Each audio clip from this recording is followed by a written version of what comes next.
다 내게로 오라 그렇게 초청해 주신 주님의 은혜와 주님의 사랑에 따라서 오늘 주님의 전에 모이신 여러분들 위해 하나님의 크신 은혜와 축복이 함께 하시기를 주님의 이름으로 축원합니다.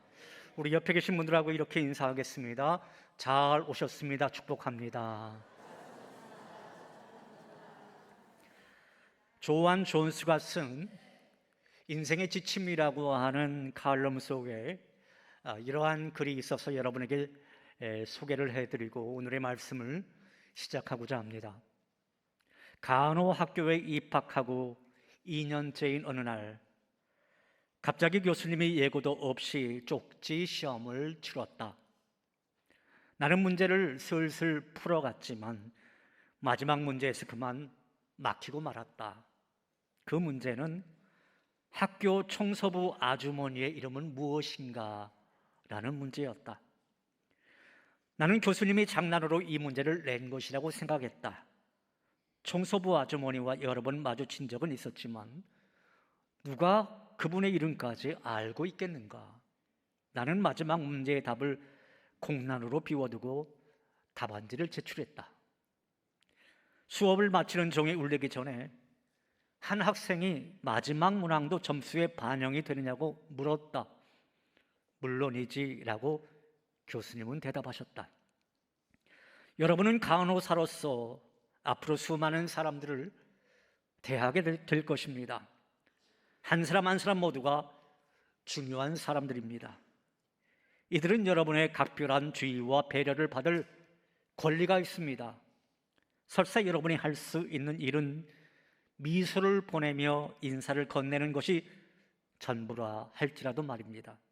지금도 난 그 수업을 절대 잊지 않고 있다. 청소부의 이름이 도로시였다 라고 하는 것도 말이다. 여러분, 만약 하나님께서 다른 일을 향한 여러분들의 배려와 관심을 점수로 표시하라라고 한다면 여러분은 과연 몇 점짜리일 것 같습니까? 여러분이 누군가를 귀하게 여길 때 그 사람은 귀해지는 법인 것입니다. 우리가 주위의 사람들에게 조금만 관심을 기울인다면 우리는 다른 사람들에게 많은 도움을 줄 수 있다고 하는 거지요. 어린 왕자라고 하는 소설을 여러분들은 이미 다 읽어보셨을 것입니다. 거기에 보면 어린 왕자가 수많은 장미 속에서 한 장미를 보면서 눈물을 흘리는 장면이 나오죠. 여러분, 어린 왕자가 장미를 보며 눈물을 흘린 이유가 무엇인가요? 그 이유는 내가 시간을 들여 길들여 키운 것이기에 그 어떤 것보다도 그 장미가 아름답고 존귀하더라는 거예요. 그러니까 그 사람이 귀하기에 귀해지는 것이 아니라 내가 그 사람을 귀하게 여길 때에 그 사람은 귀해지는 것입니다. 여러분, 그렇습니다. 사랑이란 그 대상을 존귀하게 여기는 거예요. 어쩌다가 나를 만났어? 참 고맙다. 어쩌다가 내 아들이 되었지? 참 귀하다. 어쩌다가 내 이웃이 되었을까? 참 놀랍다. 이렇게 귀하고 고맙다는 마음을 가질 때 그 사람은 존귀해지는 것입니다. 자, 바로 옆에 앉아있는 분을 향해서도 우리가 존귀하게 그 사람을 한번 대해 보겠습니다. 어쩌다가 내 옆자리에 앉아서 참 고맙다. 이렇게 한번 말씀해 보세요. 어쩌다가 내 옆자리에 앉아서 참 고맙다. 여러분, 하나님께서도 우리를 귀하게 여기십니다. 여러분, 이 사실을 믿으십니까? 그래서 찬양 가운데도 이런 찬양이 있잖아요. 사랑하는 내 딸아, 너의 자금도 내겐 귀하다. 너와 함께 걸어가는 모든 시간이 내겐 힘이라. 할렐루야. 이렇게 하나님께서 우리를 귀하게 여기시기에 우리를 구원해 주신 거죠. 우리를 귀하게 여기시기에 우리를 구원하시기 위해서 친히 인간이 되어 내려오셨고, 우리를 귀하게 여기시기에 우리를 구원하시기 위해서 친히 저주의 십자가에 달려 돌아가신 것입니다. 사랑하는 여러분, 부디 여러분 모두는 하나님께서 여러분 한 분 한 분을 귀하게 여기신다는 사실, 그 사실을 믿고 기억하시는 여러분 모두가 다 되시기를 우리 주님의 이름으로 축원합니다. 한 생명과 한 영혼을 귀하게 여기시는 예수님의 가르침을 가장 잘 보여준 복음서의 사건이 있다고 한다면 그것은 마태, 마가, 누가복음 이 공관복음에 공이 나오고 있는 거라사의 광인에 대한 이야기일 것입니다. 거라사인 지역에 더러운 귀신 들린 한 사람이 살고 있었어요. 그는 쇠사슬에 묶인 채 무덤 사이에 버려졌습니다. 그는 다른 사람과 더불어 사는 일상적인 삶이 불가능했던 그런 사람이었어요. 게다가 귀신이 발작을 일으키면요, 묶어놓은 고랑구와 쇠사슬도 끊고 괴성을 지르며 돌로 자기 몸을 해치는 그런 사람이었습니다. 한마디로 인간이기를 포기했던 그런 사람처럼 보입니다. 그런데 여러분, 주님께서 이 사람을 만나기 위해 어떻게 하셨는지 아십니까? 보잘것없는 이 귀신 들린 광인을 위해 주님께서는 갈릴리 밤바다에 거친 파도를 뚫고 찾아가시는 장면이 오늘 본문 바로 앞부분에 나와 있는 것을 볼 수가 있어요. 자, 오늘 본문 바로 앞부분 22절에 있는 말씀, 우리가 자막을 보면서 이 말씀 같이 읽어봅니다. 하루는 제자들과 함께 배에 오르사 그들에게 이르시되 호수 저편으로 건너가자 하심에 이에 떠라. 이렇게 누가복음 본문에는 그저 하루는 이렇게 되어 있지만요, 같은 공관복음 병행 구절인 이 마가복음 4장 35절에 있는 말씀 보면은 예수님께서 그날 저물 때에 이렇게 기록을 하고 있습니다. 이제 분주했던 하루의 일과를 마쳤으면 주님께서도 좀 쉬셔야 되잖아요. 좀 휴식을 취하셔야 할 터인데 주님께서는 어떻게 하셨느냐? 호수 건너편으로 가고자 하셨다라고 하는 거예요. 여러분, 그 이유가 무엇 때문이었겠습니까? 그것은 순전히 귀신 들린 한 사람, 그 한 영혼을 구원하기 위해서 우리 주님께서 제자들 보고 같이 가자, 그렇게 말씀하셨던 겁니다. 예수님께서 배를 타고 출발할 때는 이미 해가 저문 때였어요. 황혼 무렵에 갈릴리 호수를 건넌다라고 하는 것은 위험천만한 그러한 일이었지만 예수님은 그대로 감행하셨습니다. 아니나 다를까요? 예수님과 제자들이 탄 배가 여러분 어떻게 되었습니까? 그 호수를 건너는데 배가 뒤집어질 만큼 무시무시한 풍랑이 몰아닥치기 시작하는 겁니다. 그래서 물결이 부딪혀서 배에 들어와 배에 가득하게 되었을 때, 근데 가만히 보니까 우리 예수님께서 너무나 피곤하셨던 나머지 주무시고 있었어요. 그때 제자들이 흔들어 깨웠습니다. 오늘 보면 누가복음에 있는 말씀 보면 주여 주여 우리가 죽겠나이다 이렇게 말씀하고 있어요. 그런데 마가복음에 있는 말씀 보면요, 제자들이 한 말은 단순한 간청이 아니었습니다. 여기에는 매우 원망 섞인 말투가 섞여져 있는데요, 매우 당돌하고 매우 무례하고 마치 주님을 꾸짖는 듯 그렇게 요청하는 장면이 나와 있습니다. 어떻게 말씀하고 있는지 아십니까? 선생님 뭐 하세요? 우리가 죽게 생겼는데 지금 참이 오시는 겁니까? 우리를 돌보아 주셔야지요. 이 마가복음엔 그렇게 기록이 되어져 있어요. 그러자 예수님은 제자들의 요청대로 그들을 돌아보셨습니다. 바람을 꾸짖으십니다. 그리고 호수 물결에게 명령하십니다. 그러자 놀라운 일이 벌어졌죠. 예수님의 그 말씀 한마디에 바람과 물결이 순종하는 것이었어요. 그렇게 예수님께서는 제자들과 함께 갈릴리 바다를 건너서 거라사인 지옥이라고 하는 마을에 들어가시게 되었습니다. 그렇다면 여러분, 여기 오늘 본문에 등장하는 거라사인 지역은 과연 어떠한 곳일까요? 거라사인 지역은요, 일찍이 헬라 문명이 발달했던 곳이었고 유대인들보다는 로마인들이 많이 사는 그런 장소였다라고 그래요. 자, 지도를 보면요, 저 앞에 화면에 지도가 나오죠. 바로 저 위치에 있는 마을입니다. 본문에서 돼지를 치고 있었다라고 하는 것은 그곳 거라사인 지역이 유대 문화권이 아니다라고 하는 그런 뜻이 담겨져 있는 거예요. 유대인들은요, 그 당시에 율법대로 돼지고기를 먹지 않았거든요. 그리고 돼지를 기르지도 않았었기 때문입니다. 바로 그러한 거라사인 지역에서 예수님께서는 배에서 내리자마자 어떻게 했습니까? 귀신 들린 한 사람을 만나게 돼요. 오늘 보면은 그 귀신 들린 광인의 모습을 아주 자세하게 기록되어져 있습니다. 우리는 그의 모습 속에서 우리가 마땅히 누려야 되고 가져야 할 인간다움을 상실한 한 인간의 모습을 발견해 볼 수가 있습니다. 자, 그렇다면 그 인간다움을 상실한 광인의 모습은 과연 어떠한지, 누가복음의 그 기자가 어떠한 모습으로 발견했는지 네 가지로 살펴보도록 하겠습니다. 첫째는, 그는 오랫동안 옷을 입지 않고 살았던 사람이었다. 그렇게 누가는 증언하고 있어요. 옷은 여러분 무엇입니까? 우리의 어떤 부끄러움과 수치를 가려주는 그런 역할을 하지 않습니까? 그런데 오늘 본문에 나오는 거라사 광인은 오랫동안 옷을 입지 않았다라고 하는 거예요. 한마디로 부끄러움을 모르는 자였다라고 하는 거죠. 맹자가 이런 말을 했습니다. 인간의 본성 중에 무엇이 있느냐? 수오지심이라고 하는 것이 있다라고 말을 했습니다. 이게 무슨 말입니까? 부끄러움을 알기 때문에 인간이다라고 하는 그런 뜻이 담겨져 있는 거예요. 그렇다면 오늘 본문의 이 거라사인 광인은 분명히 인간다움을 잃어버린 사람 아니겠습니까? 그러니까 부끄러움을 모르는 그러한 존재가 되었던 거지요. 둘째, 본문의 거라사 광인은 집에 거하지 않고 무덤 사이에 거하고 있었다. 그렇게 누가복음은 기록되어 있네요. 집이라고 하는 것이 여러분 어딘가요? 무엇인가요? 인간이 살아가는 생활의 근간이 되는 것, 그것이 집 아니겠습니까? 집에 산다라고 하는 그런 말은 가정을 형성하고 있다라고 하는 뜻이 담겨져 있기도 하고, 누군가와 어떤 친밀한 관계를 가지고 있다라고 하는 뜻도 담겨져 있겠죠. 자, 그런데 이 거라사 광인은 집에 머물지 못했다라고 하는 거예요. 여러분, 집에 머물지 못했다라고 하는 뜻이 뭘까요? 아마도 집에서 쫓겨난 것 같습니다. 미쳤다는 거죠.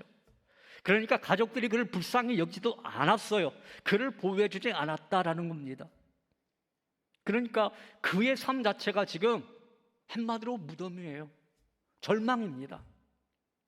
여러분, 무덤이 어떤 장소인가요? 무덤은 죽은 자의 자리 아니겠습니까? 무덤은 죽은 자가 묻혀있는 장소예요. 그런데 오늘 본문의 거라사 광인이 어디에 거했다고요? 집을 떠나서 이 무덤 사이에 거했다라고 하는 것은 그는 살아있기는 하지만 마치 죽은 것이나 다름없는 그러한 존재였다라고 하는 거죠. 셋째, 그는 쇠사슬과 고랑에 매여 있기도 했지만 그것들을 끊어버릴 정도로 힘이 있는 사람이었다라고 성경은 말하고 있네요. 그는 무척이나 힘이 셌었던 모양입니다. 쇠사슬도 끊고 고랑도 깨트릴 만큼 그렇게 힘이 있었어요. 그런데 여러분, 그 힘이 그 사람 자신의 힘이었나요? 성경이 그렇게 말하고 있습니까? 아니에요. 그가 쇠사슬을 끊고 고랑을 깨트릴 엄청난 괴력은 누구에게 온 것이다? 귀신에게 온 것이다. 마귀에게 온 것이다. 그렇게 성경은 말하고 있어요. 자, 그러니 그에게 인간다움이란 있을 수 없는 거죠. 넷째, 그는 큰 소리로 예수님께 부르짖기도 했습니다. 오늘 본문에 보면 그가 예수님을 만나자마자 두려운 나머지 소리 질렀다라고 성경은 기록하고 있어요. 그 본문이 28절에 나오죠. 자, 28절 자막을 보면서 같이 이 말씀 읽어봅니다. 예수를 보고 부르짖으며 그 앞에 엎드려 큰 소리로 불러 이르되 지극히 높으신 하나님의 아들 예수여, 당신이 나와 무슨 상관이 있나이까? 당신께 구하노니 나를 괴롭게 하지 마옵소서 하니, 이 귀신 들린 광인이 예수님을 제대로 알아보는 눈은 있었던 것 같아요. 어떻게 말을 했다고요? 하나님의 아들 예수요, 하나님의 아들 예수요, 나를 괴롭게 하지 말라, 나를 가까이 하지 말라. 왜 그렇게 말을 했던 것일까요? 어두움은 빛을 싫어하잖아요. 예, 거룩한 하나님의 아들이 내게 오는 거, 귀신 들린 사람에게 오는 거, 이 귀신 들린 사람이 싫어했던 겁니다. 그리고 지금 나라고 하는 존재, 나라고 하는 실존이 지금 너무너무 괴롭고 힘든 그런 상태에 있는 거예요. 내가 무언가를 하고 싶은데 할 수가 없어요. 누구에게 사로잡혀서? 귀신에게 사로잡혀서, 마귀에게 사로잡혀서 아무것도 할 수 없으니까 너무나 괴로워서 제발 나를 상관하지 말아달라고, 주님이 내 곁에 오는 것조차 나는 너무나 부담스럽다고, 나를 떠나달라고 부르짖었다라고 하는 거예요. 여러분, 오늘 본문에 거라사 광인의 특징을 성경은 이렇게 정의를 하고 있습니다. 그런데 그게 어쩌면 인간의 고귀함을 잃어버린 현대인들의 모습과 별반 다르지 않더라라고 하는 거예요. 여러분, 현대인들의 특징을 오늘 본문의 거라사 광인에 빗대어 말한다면 여러분 어떻게 정리할 수 있을까요? 이렇게 정리할 수 있을 것 같습니다.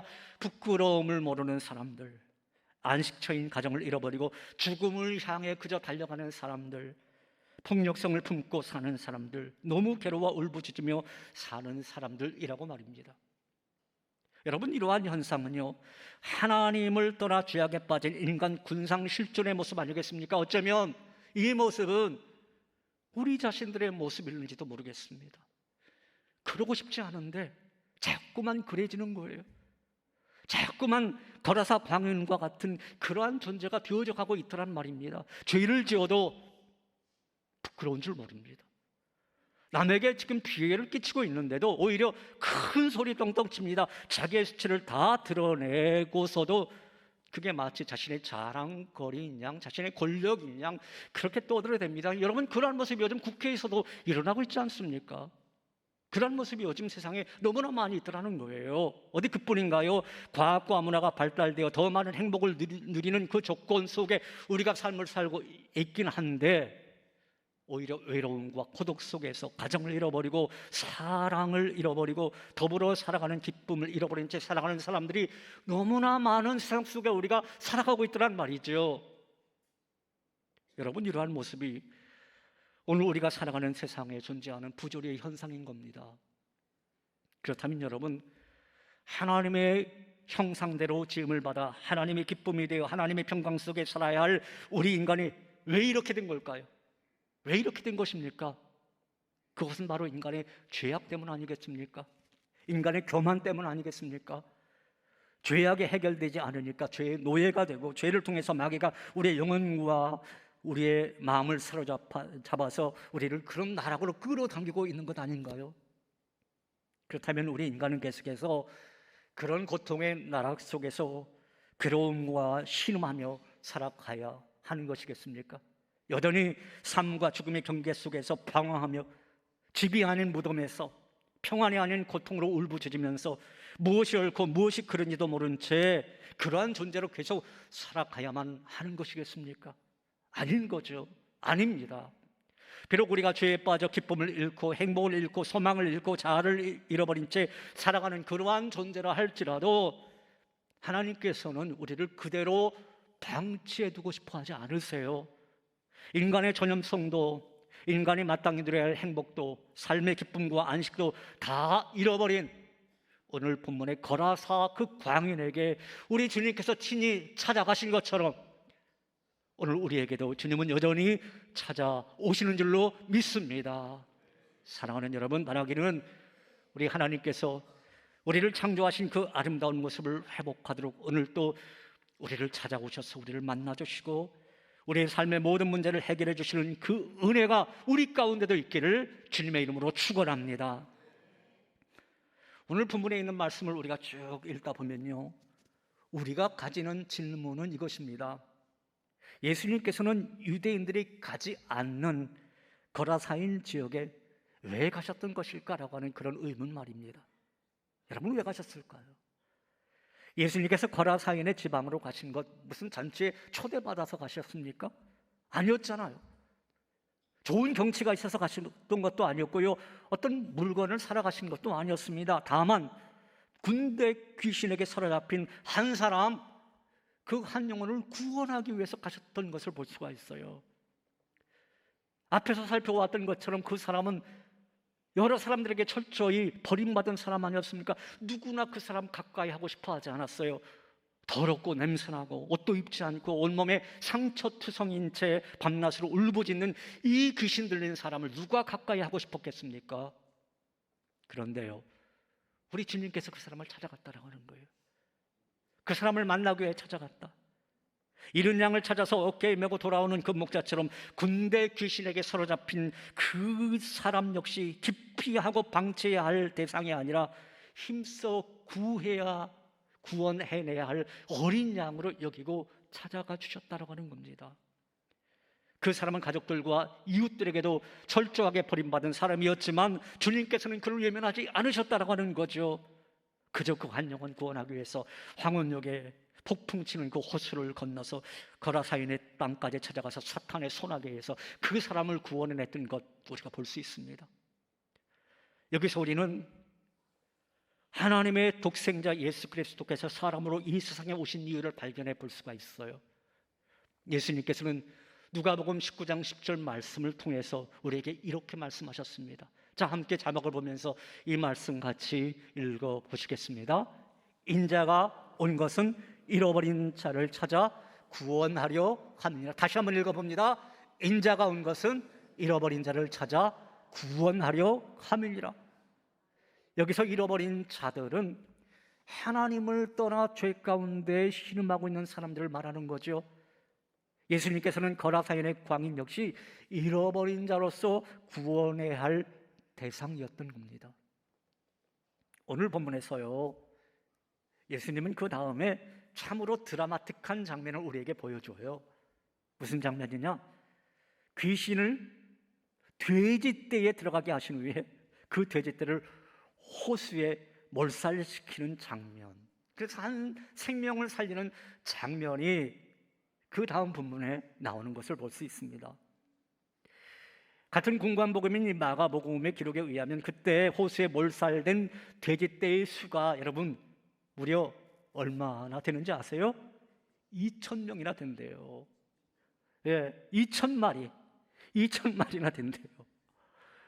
여러분, 한 사람의 생명이 2,000마리의 돼지떼와 비교할 수 없이 소중한 겁니다. 자, 옆에 계신 분에게 한번 이렇게 말하겠습니다. 당신은 2,000마리 돼지보다 귀합니다. 예. 여러분은 2,000마리 돼지보다 더 귀한 존재이다 라는 거예요. 여러분 구원하기 위해서 하나님께서 그렇게 하셨다라는 것입니다. 우리 주님께서요, 예수님께서는 돼지 2,000마리를 희생시키고 그 사람을 회복시켜 주시는 장면이 나오는 거죠. 자, 그러나 거라사인 지방의 사람들은요, 이러한 예수님의 행동에 동의하지 않았어요. 예수님께서 한 사람을 회복시키기 위해 그 많은 2,000마리의 돼지를 희생시키자 사람들은 예수님께 제발 이 거라사인 지역을 떠나 주십시오, 그렇게 요청을 합니다. 왜 그랬을까요? 이 예수라고 하는 분이 이 마을에 계속 머물다가는 우리 지방의 돼지가 한 마리도 안 남을 거다라고 하는 어떤 물질적인 손해가 따를 것 같은 두려움 때문에 그랬던 거예요. 그들은 한 사람의 생명이 회복되는 것보다 자기들의 자산을 더 소중하게 여겼기 때문에 예수님을 거부했던 겁니다. 마치 오늘 우리 시대의 물질적 풍요가 신앙을 밀어낸 것처럼 말이죠. 여러분, 예수님은 잃어버린 우리의 영혼을 찾아내 구원하시기 위해서 이 땅에 오신 줄로 믿습니다. 마치 목자가 99마리의 양을 우리에 남겨두고 잃어버린 한 마리의 양을 찾아 나선 것처럼, 그리고 잃어버린 동전 하나를 찾기 위해서 등불을 환하게 켜놓고 온 집안 구석구석을 찾아낼 때까지 찾아낸 것처럼 잃어버린 우리를 찾기 위해서, 그리고 잃어버린 한 영혼을 찾기 위해서 우리 주님께서는 이 땅에 오신 겁니다. 사랑하는 여러분, 우리는 이와 같은 예수님의 마음을 본받아서 한 영혼의 소중함을 깨닫고 우리 또한 주님의 심정을 가지고 복음을 전하는 복음의 전달자가 다 되시기를 주님의 이름으로 축원합니다.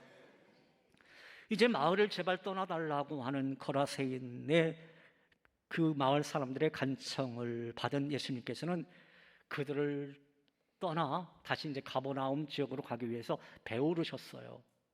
그런데 그때 귀신 들렸던 사람도 이제 멀쩡해진 거죠. 멀쩡해진 다음에 나도 함께 갔으면 좋겠다, 그런 말을 합니다. 그 사람은 그를 구원해 주신 예수님을 따르면서 기꺼이 봉사할 각오로 그렇게 말을 했던 겁니다. 그런데 예수님께서 여러분 무슨 말씀한지 아세요? 그거 허락하지 아니하시고 이런 말씀하세요. 자, 39절에 있는 말씀이 우리 주님께서 하신 말씀입니다. 같이 읽어봅니다. 집으로 돌아가 하나님이 내게 어떻게 큰 일을 행하셨는지를 말하라 하시니 그가 가서 예수님께서 자기에게 어떻게 큰 일을 행하셨는지를 온 성내에 전파하니라. 여러분 어떻게 했다고요? 온 성내에 전파했다라고 하는 거예요. 예수님께서 야, 네가 한 일을 주변 사람들에게 말했으면 좋겠다.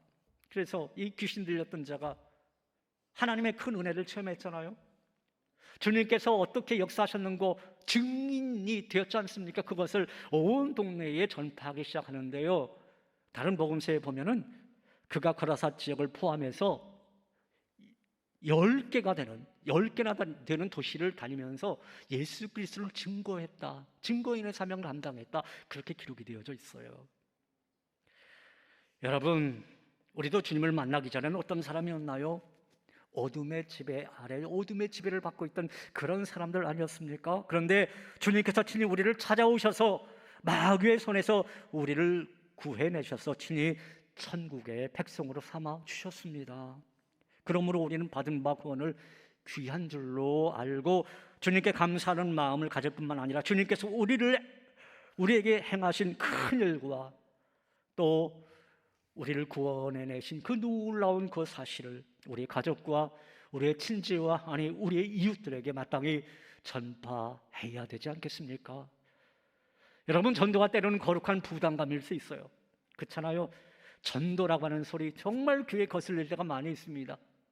목사님, 다른 거 다 하겠는데 제발 전도, 이게 제일 어렵습니다.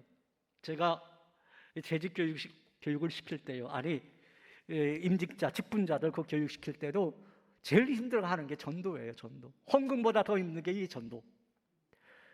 때로는 정말 감당하기 싫지만, 그러나 우리 주님께서 우리에게 하라라고 하는 사명 가운데 가장 으뜸이 되는 사명이 뭡니까? 생명 구원하는 사명 아니겠어요? 한 영혼을 구원해내는 사명.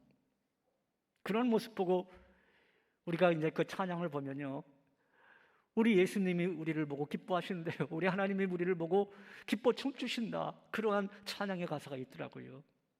사랑하는 여러분, 저는 저와 여러분 모두가 성령의 권능을 받아서 영혼 구원에 최선을 다하는 주의 제자가 되기를 간절히 소망합니다.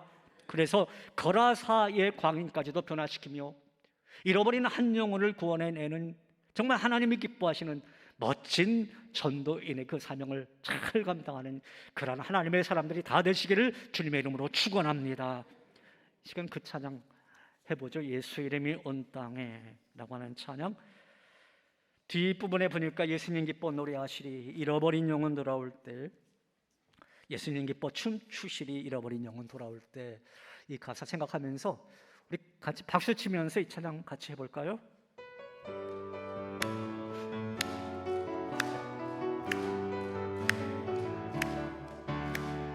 예수 이름이 온 땅에 퍼져가네. 잃어버린 영혼 예수 이름, 그 이름 듣고 돌아오네. 다시 한번. 예수 이름이 온 땅에 퍼져가네. 잃어버린 영혼 예수 이름, 그 이름 듣고 돌아오네. 예수님 기뻐 노래하시리 잃어버린 영혼 돌아올 때에. 예수님 기뻐 춤추시리 잃어버린 영혼 돌아올 때. 예수 이름이 온 땅에 선포되네. 하나님의 나라 열방 중에 임하시네. 하나님 기뻐 노래하시리 이 주께 돌아올 때에. 하나님 기뻐 춤추시리 열방의 주께. 다시 한번요. 예수 이름이 온 땅에, 예수 이름이 온 땅에 퍼져가네. 잃어버린 영혼 예수 이름, 그 이름 듣고 돌아오네. 예수님 기뻐 노래하시리 잃어버린 영혼 돌아올 때에. 예수님 기뻐 춤추시리 잃어버린 영혼 돌아. 하나님 기뻐 노래하시리 열방이 주께 돌아올 때에. 하나님 기뻐 춤추시리 열방이 주께 돌아올 때에. 할렐루야. 몇 년 전 부산 김해 국제공항에서 출발해서 이제 괌으로 향하던 에어부산 BX612편 항공기가 긴급 회항한 일이 있었어요. 항공기가 출발한 지 30여 분쯤 지나서, 그러니까 이제 괌으로 이렇게 딱 가지 않습니까? 그런데 일본쯤 이렇게 막 다다랐을 때에 그때 하나의 그 일이 발생을 합니다. 그 당시에 그 항공기 안에 2살짜리 여자아이가 가족과 함께 탑승해 있었다라고 그래요.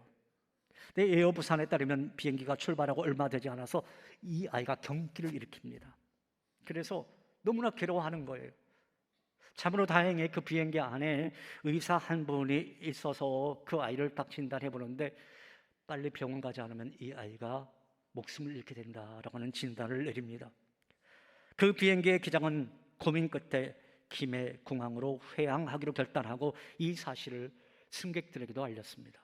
하지만 문제는 비행기가 이륙한 지 얼마 되지 않았기 때문에 비행기에는 많은 양의 항공 연료가 가득 실려 있어서 안전한 착륙을 보장할 수가 없었습니다. 그 비행기 기장은 하는 수 없이 비행기의 무게를 줄이기 위해서 많은 양의 기름을 한 올에 버리고 김해 국제공항에 무사히 착륙을 하게 됩니다. 한 생명을 구하기 위해서 항공사로서는 상당한 물질적 손해가 났던 것입니다. 그러나 기장이 김해 공항에 회항했기 때문에 목숨이 위험했던 그 2살짜리 여자아이는 무사히 생명을 건질 수가 있다라고 그래요. 그리고 그 기장은 많은 사람들로부터 박수와 칭찬을 받았습니다. 저는 그 비행기의 기장이 누구인지는 모르겠지만은 참으로 귀한 결정을 내렸다, 그런 생각을 해봅니다. 물론 경제 논리로 보면은 아이가 죽든지 말든지 그냥 목적지로 향해 가야 합니다. 그러나 생명 논리로 보면요, 인간의 생명이 돈보다 귀하기 때문에 그 기장처럼 긴급 회항해야 하는 것이죠. 저는 바로 그 모습이 오늘 본문의 주님의 모습이 아니겠는가 생각을 해봅니다. 우리 주님은 항상 경제 논리로 사람을 보지 않으십니다. 생명 논리로 우리를 바라보십니다. 우리 주님이 그 누군가를 정말 귀하게 여기시기 때문에 그 사람은 귀해지는 법입니다. 사랑하는 여러분, 저는 오늘 이 자리에 모이신 저와 여러분들은 오늘 본문의 예수님처럼 물질보다 한 영혼의 가치를 더 귀하게 여기며 그 영혼을 구하기 위해 정말 최선을 다하는, 그래서 11월 23일 새생명 초청주일에 그 소중한 영혼을 이 하나님의 집으로 초청하는, 그래서 그 생명을 살리는 그러한 저와 여러분 모두가 다 되시기를 주님의 이름으로 축원합니다. 하나님 아버지 감사합니다. 주님께서는 한 생명 한 영혼을 구원하기 위해서 얼마나 많은 애를 쓰셨는지 오늘 성경을 통해서 배울 수 있었습니다. 보잘것없는 광인, 그 미치광이 고라사인을 구원하기 위해서 주님께서는 폭풍우를 마다하지 아니하시고 고라사인 지역으로 갔던 것을 볼 수 있습니다. 그리고 2,000마리의 그 돼지떼를 동원해서라도 그 한 생명을 살렸던 것을 볼 수 있습니다. 하나님, 우리도 한 영혼을 향한 주님의 그 마음을 본받고 깨달을 수 있도록 인도하여 주시옵소서. 한 영혼을 소중히 여기고 또 한 영혼을 위해서 우리가 시간도 드리고 물질도 드리면서 그 영혼을 주님의 집으로 초대할 수 있는 우리 모두나 되게 하여 주시옵소서. 예수님 이름으로 기도하옵나이다. 아멘.